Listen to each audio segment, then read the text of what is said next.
Here's something that will mess with your head a little. There are more millionaires in America right now than at any point in human history. Over 22 million of them.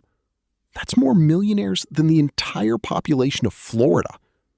And most of them don't look like millionaires. They're not driving Lamborghinis. They're not wearing designer suits. They're not posting yacht pictures on Instagram. They're your neighbor who drives a 10-year-old Toyota Camry, your coworker who always brings lunch from home, your uncle who works a normal job and never seems to talk about money at all. So how did they do it? Because if you look at that number, 22 million millionaires, and you compare it to what most people think it takes to become one, something doesn't add up. We've been sold this idea that becoming a millionaire requires either a genius business idea, a lucky break, or being born into the right family. But the data tells a completely different story. And once you see that story clearly, you can't unsee it.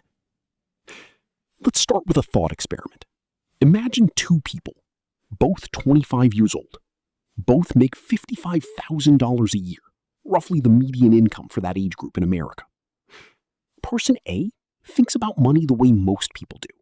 They spend most of what they earn. They upgrade their lifestyle every time they get a raise. They tell themselves they'll start saving when things settle down, when they're 35, when they pay off the car, when the kids are older. There's always a reason to wait. Person B doesn't do anything dramatic. They don't start a business. They don't pick hot stocks. They just do one thing differently. They take 15% of their income, about $680 a month, and they invest it consistently. Every month, no matter what. Fast forward 35 years. Person A reaches 60 with maybe $40,000 saved. Stressed, dependent on Social Security, wondering where all the money went. Person B, they're sitting on roughly $2.4 million. Same income, same number of years, completely different result. What made the difference? It wasn't talent, it wasn't luck. It was a decision made at 25 that most people never make. Not because they couldn't afford to, but because no one ever showed them how the math actually works. Here's the concept that changes everything, and it has a name you've probably heard, but maybe never fully understood. Compound interest. Einstein supposedly called it the eighth wonder of the world. Whether he actually said that or not doesn't matter, because the math backs it up completely. Here's how it works in plain English. You invest $1,000.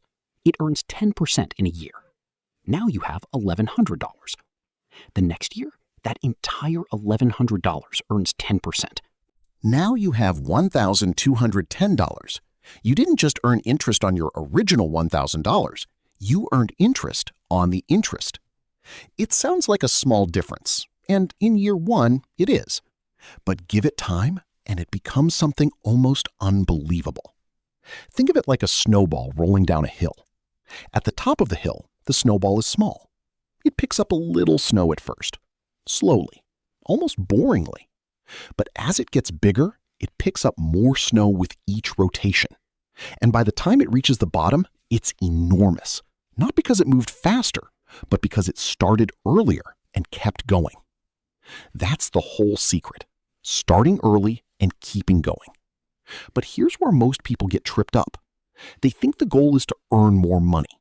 And while earning more helps, it's almost never the main factor. The main factor is time in the market.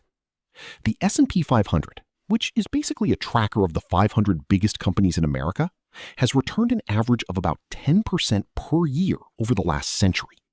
Not every year. Some years are up 25%. Some years are down 30%. But on average, over long stretches of time, 10% per year.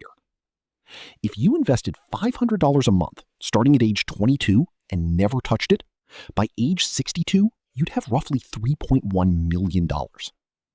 If you waited until 32 to start, same $500 a month, same 10% average return.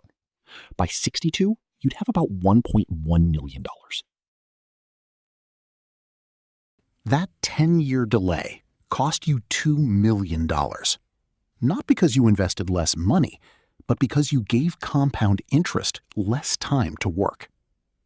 This is what most people don't grasp when they're young. They look at $500 a month and think, that's a lot. I can't afford that right now. But what they're really saying is, I can't afford to be a millionaire. And mathematically, they're choosing correctly, just not in the direction they think. Now, here's where it gets psychologically interesting, because this isn't really a math problem. The math is simple. What's hard is the human brain. We are wired for immediate rewards. Our ancestors didn't survive by thinking 40 years ahead. They survived by finding food today. That instinct is still running in your brain right now. It's why a new phone feels more satisfying than adding to your investment account.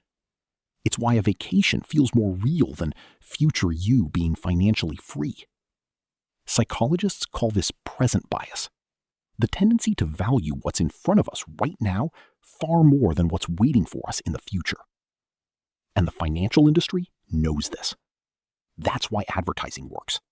That's why credit card companies exist. That's why buy now, pay later is everywhere. They are engineering your present bias against you. The millionaires who built their wealth quietly, slowly, over decades, they found a way to flip the script.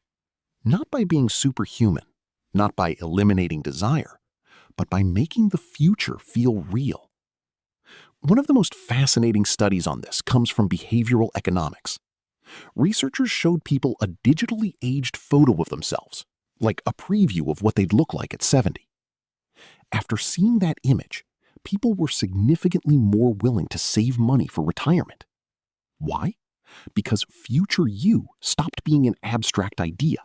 It became a real person, someone they actually cared about. Here's a powerful reframe. Every dollar you invest today isn't a sacrifice. It's a gift to a future version of yourself. You're not giving something up. You're paying it forward to the person you're going to become. The millionaires next door understand this deeply. They live modestly, not because they're cheap, but because they've already met future them. And they like that person. They want to take care of them. So what does this actually look like in practice? Because knowing the theory is one thing. Doing it is another. The most common path to millionaire status in America follows a pretty consistent playbook. And it's not glamorous, but it works. Step 1. Live below your means. Not dramatically, not painfully, just a little. The average American spends 97 cents of every dollar they earn. Millionaires typically spend closer to 80 cents. That 17-cent gap is where wealth is built. Step 2. Invest the difference. Automatically. This is crucial. Don't rely on willpower. Set up automatic transfers to your investment account on the day you get paid. Pay your future self first. What's left is what you live on. When it's automatic, it stops feeling like sacrifice. It just becomes how money works in your life. Step 3. Use tax-advantaged accounts. A 401k, a Roth IRA, an HSA. These accounts let your money grow without being eaten by taxes along the way. If your employer matches your 401k contributions, that's a 50% to 100% instant return on that money. There is no investment on earth that reliably beats that. Step 4. Don't touch it. This is where most people fail. The market drops 20%, panic sets in, and they sell. But the people who became millionaires, they stayed in. They trusted the long arc.